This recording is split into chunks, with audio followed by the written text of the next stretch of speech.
Hello students, I am Dr. Shobha Jari, Associate Professor in Botany at LBS Government College Kotputli. आज मैं आपको life cycle of Puccinia के बारे में बताऊंगी और ये जो लाइफ साइकिल है पिछले लेक्चर्स जो बेसिडियो माइकोटिना पर थे उसी के कंटिन्यूएशन में है। पक्सीनिया की लाइफ साइकिल पढ़ने से आपको बेसिडियो माइकोटिना के कैरेक्टर्स को समझने में आसानी होगी। तो आज देख लेते हैं life cycle of Puccinia. Puccinia is named after T. puccini, an Italian anatomist, is a large genus, about 4,000 species, parasitizing angiospermic plants throughout the world. Puccinia जो नाम है वो एक इटालियन एनाटॉमिस्ट टी पक्सिनाई के नाम से लिया गया है और ये एक लार्ज जीनस है जिसमें कि लगभग 4,000 स्पीशीज़ हैं। ये स्पीशीज़ एंजियोस्पर्मिक या आवृतबीजी प्लांट्स पर परजीवी की तरह रहती हैं। It is a heterothallic, macrocyclic, heteroecious and rust producing on wheat and other grasses. ये स्पीशीज़ जो है वो हेटेरोथैलिक है, मैक्रोसाइक्लिक है एंड हेटेरोइशियस है। हेटेरोथैलिक का अर्थ है कि इसके जो थैलस हैं उसमें 2 प्रकार के जेनेटिक कंस्टिट्यूएंसी के न्यूक्लियाई प्रेजेंट होते हैं। मैक्रोसाइक्लिक का अर्थ होता है इसकी लाइफ साइकिल में 2 से अधिक प्रकार के स्पोर्स या बीजाणु प्रोड्यूस होते हैं, जबकि हेटेरोइशियस का अर्थ है कि लाइफ साइकिल में 1 से अधिक होस्ट प्लांट्स शामिल होते हैं। तो इस तरह पक्सीनिया हेटेरोथैलिक है, मैक्रोसाइक्लिक है एंड हेटेरोइशियस फंगस है। Puccinia graminis f species tritici is responsible for black stem rust of wheat.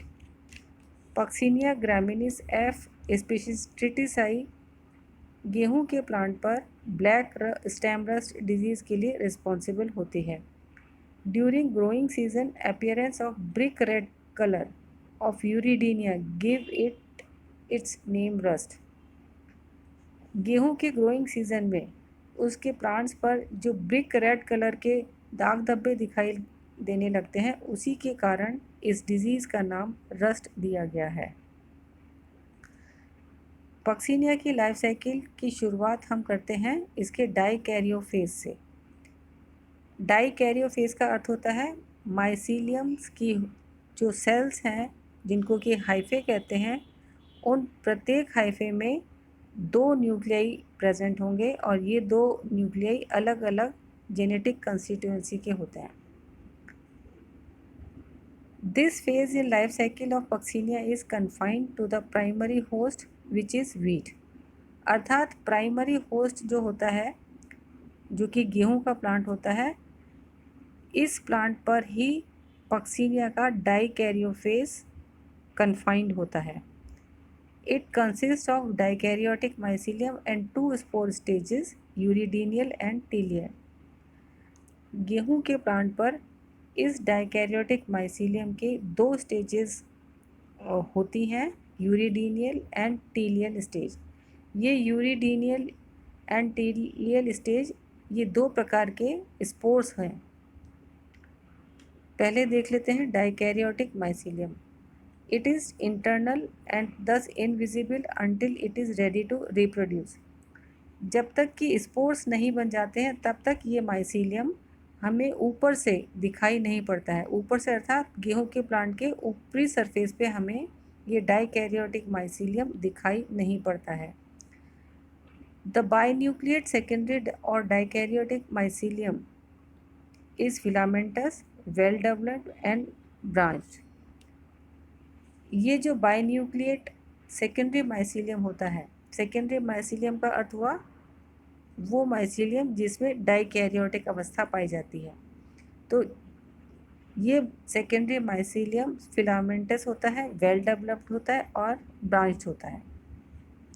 The hyphal branches which are separate ramify in the intercellular spaces of the tissues of the stem and leaves of the host plant. ये जो hyphal branches हैं ये host के tissues के बीच में जो intercellular spaces होती हैं उनके बीच में फैला रहता है। The septal pore is simple. Each cell contains a pair of nuclei n plus n constituting a dikaryon. Septal pore simple प्रकार का होता है और प्रत्येक सेल में 2 हैप्लॉइड न्यूक्लियाई प्रेजेंट होते हैं। तो इस प्रकार प्रत्येक सेल में डाइकैरियन पाए जाते हैं। डाइकैरियन का अर्थ होता है 2 nuclei. The nuclear membrane is double layered and perforated. Besides the 2 nuclei, the cytoplasm contains free ribosomes, mitochondria, glycogen particles, lipid bodies, and other unidentified particles. To obtain nutrition, the intercellular hyphae develop intracellular food-absorbing organs called haustoria. Haustoria in fungus में पाया जाता है। ये एक बहुत typical character होता है fungi का, क्योंकि इन हॉस्टोरिया द्वारा ही माइसीलियम होस्ट टिश्यू के अंदर घुस करके न्यूट्रिशन एब्जॉर्ब करता है। A fine pore appears at the point of contact extending through the cell walls of both the pathogen and the host. Pathogen और होस्ट के बीच के सेल वॉल्स के बीच में एक बहुत बारीक पोर एपियर होता है। A delicate infection peg from the hostorial mother cell passes into the host cell through the pore. और एक बहुत ही महीन बारीक सा delicate infection thread haustorial mother cell से होस्ट के टिश्यू में इस पोर के द्वारा प्रवेश करता है। After penetration the infection peg elongates to form इस हॉस्टोरियल नेक। पेनिट्रेशन के बाद में ये जो इन्फेक्शन पेग है ये इलोंगेट होकर के एक हॉस्टोरियल नेक बनाता है। A wall is formed around it by the fungal pathogen. The plasma membrane of the host invaginates as the developing neck elongates. The latter eventually ceases to elongate. Its apical portion expands to form the body region of the hostorium. ये haustorium कैसे बनता है यहाँ पर ये आपको बताया गया है। The intercellular mycelium probably by enzymatic degradation enters the host cell. The haustoria may be knob-like or finger-like or rarely convoluted. और ये जो इंटरसेल्युलर स्पेसेस में माइसीलियम की जो ग्रोथ होती है वो एंजाइमेटिक डिग्रेडेशन के कारण होती है। और हॉस्टोरिया नॉब लाइक हो सकते हैं या फिंगर लाइक ब्रांच हो सकते हैं या फिर कन्वॉल्यूटेड शेप के हो सकते हैं। The hyphal wall and the plasma membrane of the hostorial mother cell are continuous along the entire length of the penetration tube and hostorial body, constituting the hostorial wall and hostorial membrane respectively. A collar-like structure attached to the host cell wall and made of the same material is produced by the host cell in response to the presence of the penetration tube. It surrounds the penetration tube at its proximal end. The hostorial body is binucleate. Hostorial body में भी 2 nuclei present होते हैं। On the outer face of the hyphal wall, in the body region only is formed an electron dense sheath matrix consisting of granular amorphous material. The sheath matrix is also designated as the extrahostorial sheath. Since the fungus obtains nutrition from the host, the infected wheat plants exhibit stunted growth. अब आ जाते हैं reproduction in Puccinia ग्रामिनिस। Puccinia में reproduction किस प्रकार से होता है अब ये देख लेते हैं। The dikaryotic mycelium of Puccinia graminis reproduces by sporulation. Puccinia graminis का जो डाइकैरियोटिक माइसीलियम होता है वो वीट प्लांट पर होता है और स्पोर्स द्वारा ये रिप्रोडक्शन करता है। The spores produced are of 2 kinds, the urediospores and the teleutospores और टीलियोस्पोर्स। इस वीट प्लांट पर पक्सीनिया द्वारा जो स्पोर्स बनाए जाते हैं वो 2 प्रकार के होते हैं। पहला है यूरिडोस्पोर्स और दूसरा है टेल्यूटोस्पोर्स। टेल्यूटोस्पोर्स को टीलियोस्पोर्स भी कहा जाता है। They are produced near the surface of the host tissues. When mature, they break through in slits or pustules called the sori. The mature spores are thus seen externally. जब ये स्पोर्स मैच्योर हो जाते हैं तब ये wheat plant की stem या leaf पर जहाँ पर भी ये इन्फेक्शन प्रेजेंट है उसकी एपिडर्मिस को ब्रेक करके और स्लिट्स या पस्ट्यूल्स की फॉर्म में बाहर आ जाते हैं और यहाँ से फिर ये स्पोर्स बाहर से भी दिखने लगते हैं। तो अब अपन इसको डिटेल में स्टडी कर लेते हैं। यूरिडीनियल स्टेज अर्थात जो यूरिडोस्पोर्स बनते हैं वो किस प्रकार से बनते हैं और कैसे होते हैं ये देख लेते हैं। Prior to uridospore formation, the hyphae of the dikaryotic mycelium begin to aggregate near the surface of the infected organ such as stem, leaf sheaths or glumes to form a hyphal mass which surrounds the isolated host cells. यूरिडोस्पोर बनने से पहले dikaryotic mycelium जो होता है वो infected organ के पास में इकट्ठा होने लगता है, जैसे कि स्टेम पर या लीफ शीथ के आसपास या ग्लूम्स अर्थात जो इन्फ्लोरेसेंस होता है वहाँ पर ये आइसोलेटेड होस्ट सेल के आसपास माइसीलियम इकट्ठा होने लगता है। The mycelial hyphae then produce masses of cells subepidermally. यहाँ पर जो इकट्ठा हुआ माइसीलियम होता है वो एपिडर्मिस के नीचे माइसीलियल हाइफे प्रोड्यूस करने लगता है और इस माइसीलियल हाइफे से कुछ स्पोर लाइक स्ट्रक्चर निकलते हैं जिनको कि यूरिडिया कहते हैं। From this uredia arise vertically growing slender stalk like hyphae arrange in a close palisade like layer. और इन यूरिडिया से एक वर्टिकली ग्रोइंग सिलेंडर यानी कि पतले स्टॉक लाइक हाइफे ग्रो करने लगते हैं और जो कि एक पैलिसेड लाइक लेयर में अरेंज होते हैं।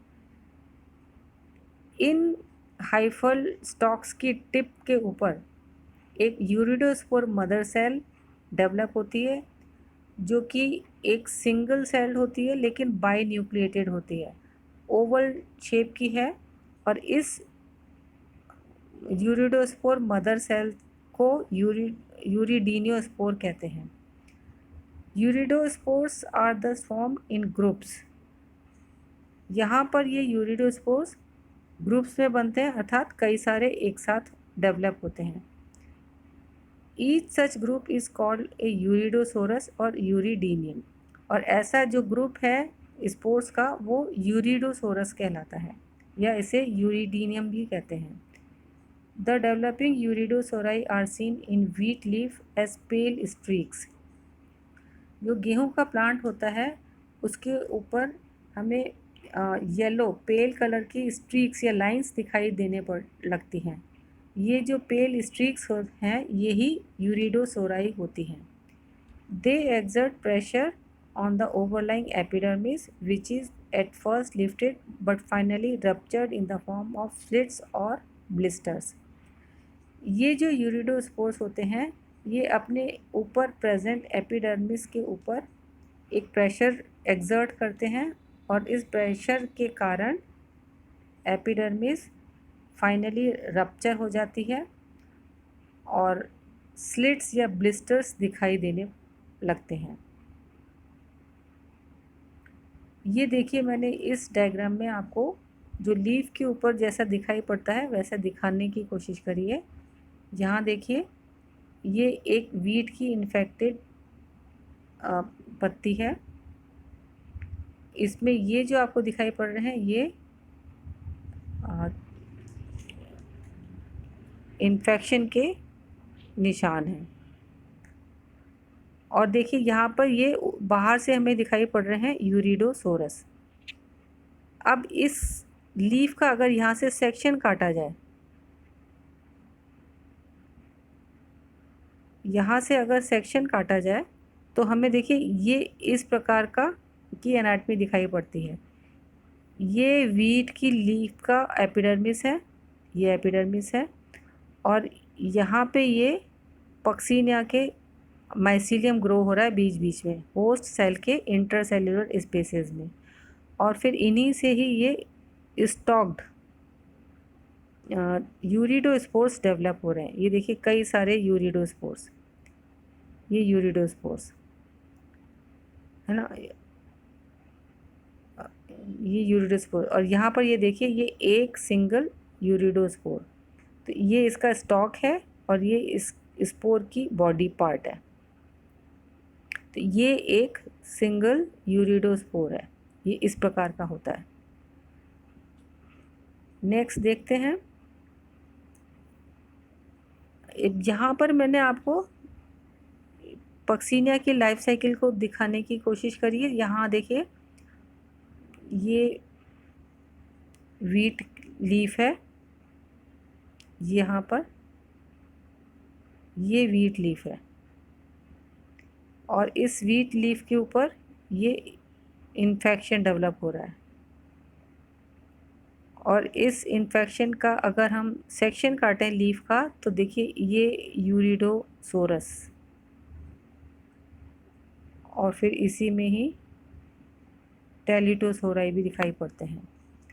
पहले आगे की बात कर लेते हैं, पहले आगे स्टडी कर लेते हैं, इस लाइफ साइकिल को फिर दोबारा देखेंगे।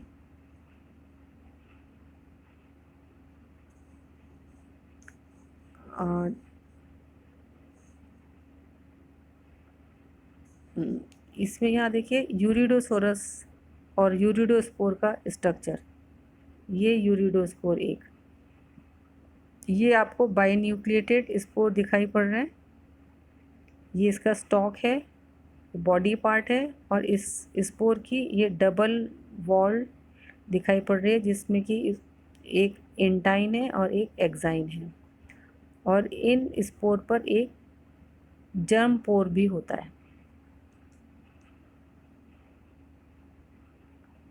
The binucleate uridospores function as conidia and are capable of germination as soon as they are produced. ये जो वीट लीफ के ऊपर यूरिडोस्पोर्स डेवलप होते हैं ये बाइन्यूक्लिएट होते हैं क्योंकि ये डाइकैरियोटिक माइसीलियम से ही डेवलप होते हैं, और ये कोनिडिया की तरह फंक्शन करते हैं, और ये अपने बनने के तुरंत बाद जर्मिनेशन की कैपेबिलिटी रखते हैं। They are carried in air to healthy wheat plants which they infect immediately. The uridospores thus serve as dispersal agents of rust, rapidly multiplying the dikaryophase during the growing season. यूरिडोस्पोर्स द्वारा गेहूं के growing season में बार बार infection होता है, बार बार infection wheat plant पर होता है, तो ग्रोइंग सीजन में इसीलिए फसल में बहुत इन्फेक्शन देखने को मिलता है। However, unlike the conidia of Ascomycetes, the uridospores are binucleate. They are able to infect wheat plants only and not the alternate host barberry. यहाँ पर ये ध्यान रखने की बात है कि ये जो बाइन्यूक्लिएट यूरिडोस्पोर्स हैं ये केवल वीट प्लांट को ही इन्फेक्ट करते हैं, इसका ऑल्टरनेटिव होस्ट जो बारबेरी है उसको इन्फेक्ट नहीं करते हैं। Germination of uridospores and infection of host on falling on another wheat plant and under suitable condition the uridospore germinates within a few hours. The endosporium comes out in the form of a slender tube through the germ pore. More than one germ tubes may be produced by the same uridospore. They emerge through the different germ pores. The germ tube by elongation grows over the surface of the host leaf till it reaches the stoma, where its tip swells to form an aprisorium. The two nuclei in the protoplasm of germ tubes migrate into aprisorium. अब देखिए ये कैसे होता है, ये आपको पिछले वाली स्लाइड्स में मैं आपको फिर से दिखाती हूँ।